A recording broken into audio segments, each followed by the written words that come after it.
Assalamualaikum warahmatullahi wabarakatuh. Alhamdulillahirabbil alamin wa bihi nasta'inu ala umur dunya waddin. Wassalatu wassalamu ala asyrafil anbiya'i wal mursalin wa ala alihi wa ashabihi ajmain, amma ba'du. Ingkang kawula hormati Bapak Kyai Haji Tugidi, ingkang kawula hormati tokoh masyarakat, Bapak Ibu hadirin sedaya ingkang kanormatan.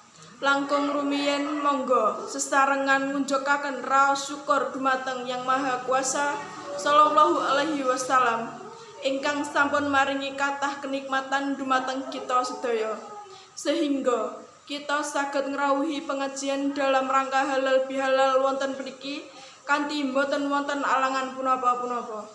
Shalawat saha salam dumugi kahatur dumateng Kanjeng Nabi Muhammad sallallahu alaihi wasallam ingkang kita sedaya tenggo pitulung syafaatipun benjeng wonten ing dinten akhir, lan kita sedaya mugi diakui sebagai umat Ia lan dipantuk syafaatipun.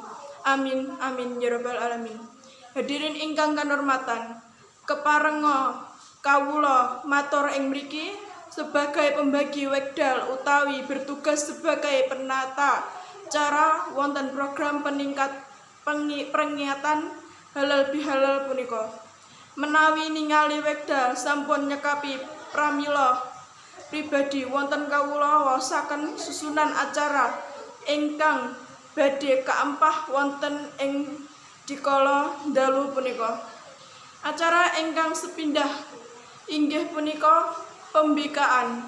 Acara ingkang angka kalih inggih punika waosan ayat-ayat suci Al-Qur'an lan sholawat Nabi. Acara ingkang angka 3 inggih punika sambutan saking Ketua Panitia Halal Bihalal. Acara ingkang angka 50 punika sambutan saking takmir masjid Bapak Soleh. Acara ingkang angka gangsal punika maudhuh hasanah. Acara ingkang terakhir inggih punika waosan doa penutup.